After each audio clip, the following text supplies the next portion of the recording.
Hey guys, this is Craig with Gearbox Adventure Rentals. This is Olympus. I'm going to do a quick walkthrough so that you know how to use everything in the van.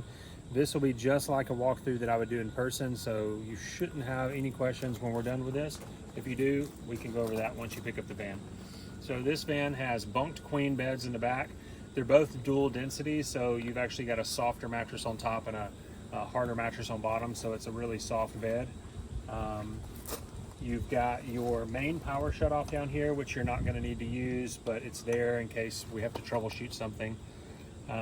You've got your underbed light switch right here. If you press this button, you'll see these lights under here light up. That just allows you to see under here where this tray is. And then you've also got a button here that turns on and off your interior lights. So the interior lights have these little switches all throughout the van, and you can turn them on back here and off in the front or vice versa. You can also hold this button down and it will dim those lights. It's super slow, so just hold it and it'll dim slowly. Over here on the other cabinet, you've got your water fill. When you get your van, the water tank will be filled up. There's also a fill hose underneath the bed in this drawer tray that I'll show you in a minute.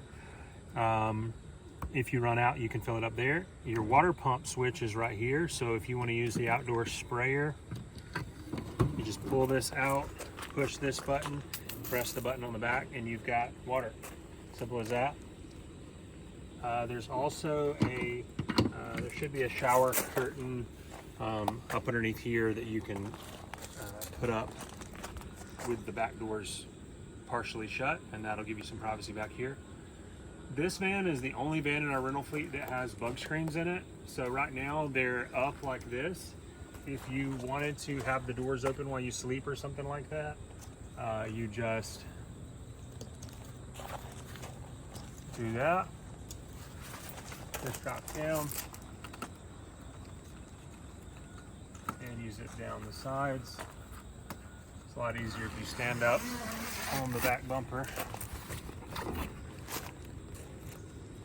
That zips down. This zips down, and then you've got a magnetic opening in the middle so you can get stuff in and out. Because these are magnetic, you can actually stick them to the van, which is nice. Now I'm going to show you the center drawer slide. This is where you just, like your shore power plug and your water fill hose is. You just push down on these blue tabs on both sides. This slides right out. So I'm going to kind of go over what we've got here. So this van is set up with a 30 amp plug on the side of the van. That's this twist lock right here.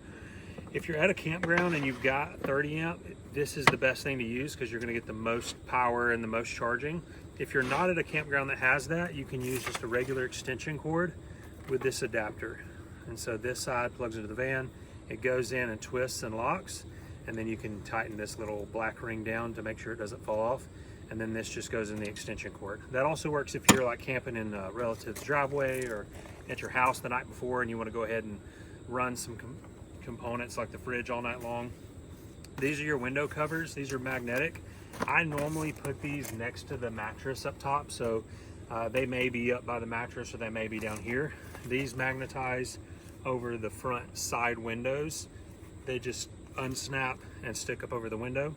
They also have bug screens built into them so that you can like partially fold them up and have the windows open without bugs getting in, which is nice. So that's that. And then this is your water fill hose. So if, like I said earlier, if you run out of water and you need to fill up your tank, that's right there. Once you start filling up the tank, you'll know it's full once it starts overflowing onto the ground, and that's not a problem. There's underneath the van, there's an overflow and it'll start spewing water out underneath the van. That's how you know it's full.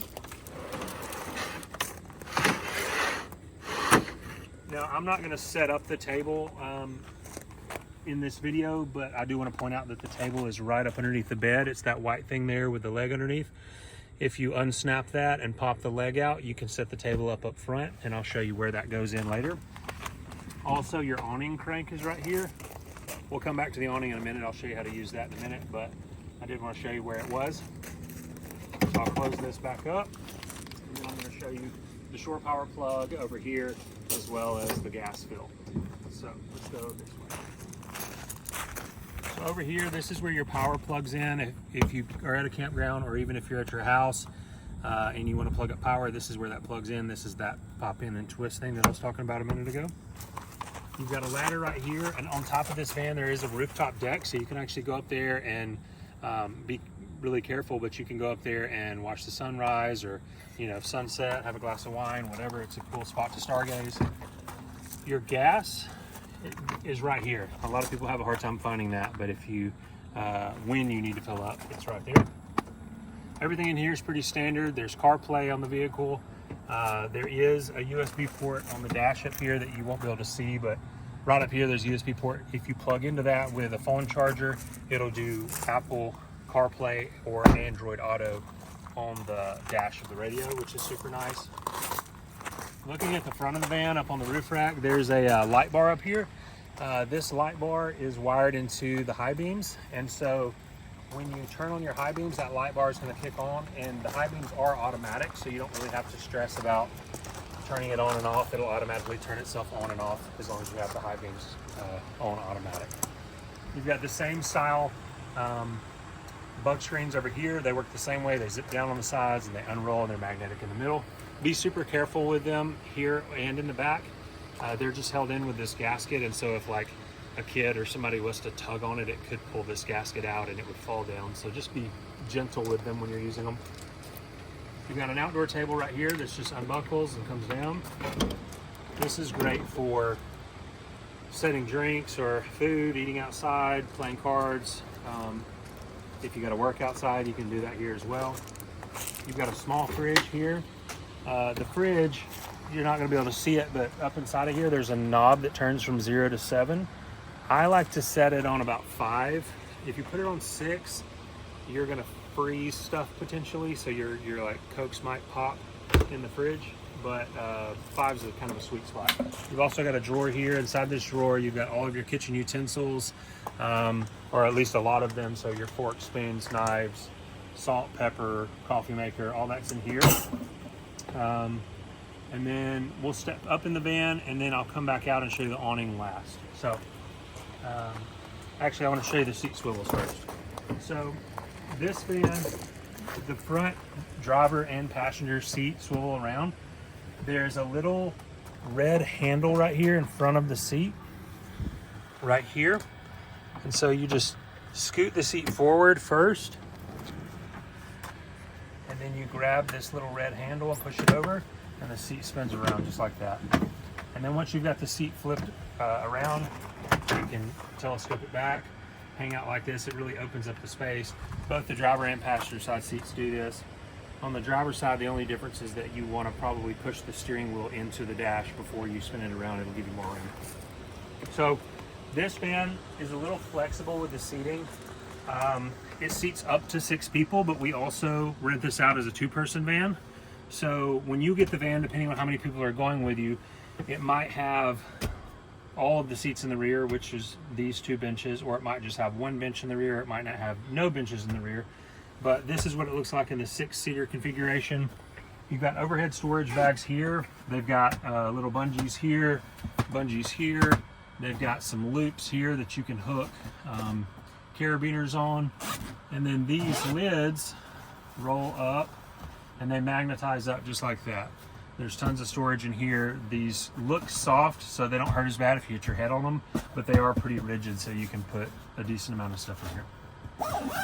So there's that. While we're over here, we'll look at the wall outlets. You've got USB-C and USB-A and 12 volt right here. You've also got 120 volt right here. I'll show you how to turn the 120 volts on in a minute. There's also outlets on the kitchenette. There are also outlets at the head of the bed, as well as reading lights at the head of the bed. So I'm not going to turn on the AC yet because it's kind of loud. We'll get to that in a minute. You've got dish sponge and dish soap here. Your sink is right here. If you want to use your sink, you just need to turn, well, the water pump's on because I left it on in the back, but you want to turn your water pump on, which is this switch right here. You can see it's already lit up because I left the switch on in the back. But if you do this, you've got running water. This drains out under the van, so if you're at a campground, you just be sparing with the water because sometimes they don't like that it pours out underneath the van. The button right next to it just lights up your water gauge. That just shows you how much water you've got. You can see we're at a 1/4 tank of water right here. If you come over here, you've got your underbed lights, which are the same that we looked at earlier underneath the bed. And then here is that same 3-way dimmer that we looked at that does these overhead guys here.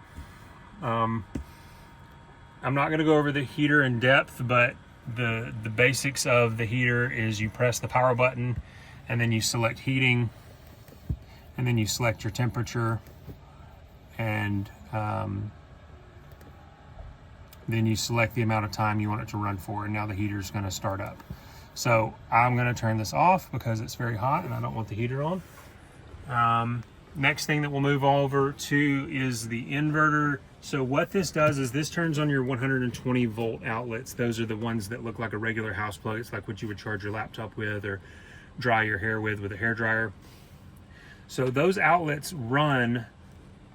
If you plug up to a campground, those outlets will be live. They work. You don't have to press any buttons. You don't have to flip any breakers. You don't have to do anything. But if you're not at a campsite and you're not plugged up to an electrical and you want to power those outlets, you just press this little round button right here, the power button, and you'll see the screen light up. It's going to take it 30 seconds to a minute, and you'll see these numbers pop up, these numbers pop up, and everything will start inverting, and then you'll have power to all of your 120 volt outlets. So that trips people out. It's not super complicated. Just press the power button if you're not plugged into power and you want power at 120 volt outlet. So the AC, this AC is really incredible. It blows out a ton of cold air. The only caveat that I would say about this air conditioner is that it doesn't blow really hard. So I would recommend that if you have a small fan, like a small noise fan or something like that, that you bring that, and that'll just help, especially if you're going to be using both beds. That'll just help circulate the cold air from up here all the way to the back of the van where you're sleeping. So to turn on the air conditioner, we're going to press the power button. Super complicated, and now it's working. You can press the up or the down arrow to set the temperature just like you would do at your house. So if we set it to 68 degrees, the air conditioner is now going to start blowing out air until the van reaches 68 degrees. You've got your fan button that goes from the lowest speed fan setting all the way up to the highest fan speed setting. And then you've got this little mountain symbol. So what this mountain symbol does is change the mode. So right now we're on auto mode. That's fine if you're plugged into power. You can also put it in eco mode if you're not plugged into power. So eco mode is going to be a lot more conservative on the power. And so if you're running the AC off the batteries, like let's say you went into a restaurant for lunch and you just wanted to run the AC while you ate lunch, I would set it to eco mode because that's going to allow the batteries to last a lot longer. You can also put it on the snowflake mode, which is just cooling mode, or just fan if you don't want air conditioning at all. So I would say auto or eco are the two modes that I would probably put it in. Eco if you're running off of batteries, auto if you're plugged into power. So that is it on the inside of the van. This van can fit a toilet if you are not carrying all 6 people. If you're carrying all 6 people, there's not room because of the seats in the back. So if you have less than 6 people, the toilet will actually be where this rear bench is. It'll be strapped to the wall, and there's a video on how to use that toilet as separate. You've also got a cabinet down here that's got more utensils in there. This is where your pots, bowls, pans, that kind of thing are. Your stove is also in here. Your stove is pretty simple to use. We do these portable stoves because if it's a nice day, you can cook outside. If it's an ugly day, you can cook inside. So you've got your butane canister. You'll get 2 of these, more than likely, and they'll probably be in the drawer. All you got to do is take this little notch and line it up with this little tab here, just like that. And then you're going to push down on this lever, and it's locked in. I think this canister is empty, but I'll try it anyway. You just turn this, there you go, and it lights up, and you've got a stove. It works. Turn it up, turn it down. Don't put the stove back in the plastic container until it's cooled down, and then when you're done cooking, you want to unlock the fuel like I just did, and then it's actually even better if you pull the fuel out, because it does leak sometimes if you leave it in there. And this goes back in there. Goes back. I'll put that up in a minute, but I'm going to show you the awning, and then we should be done.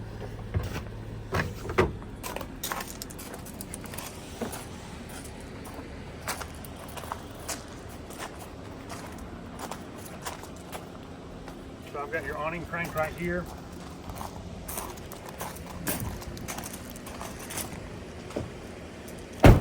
You can do it with the doors open or closed, but you're just going to hook it right here.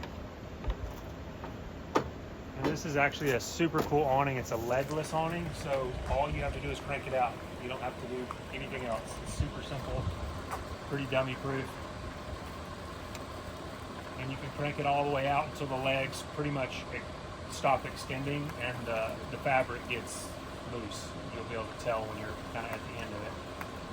So I'm not going to go all the way out, but this is how that works. I do want to point out the awning light. So if you need light outdoors, there's a switch. It's kind of hidden. We put it in before we put in the bug screens, but it's right there. If you press that button, that lights up this light right there. And that is it for the awning. If it's super stormy, wind's blowing really bad, rain's blowing really bad, I wouldn't leave the awning out overnight if you can, unless the weather's just super nice. They do break really easy. But I hope you have an awesome adventure, and thanks for watching this video.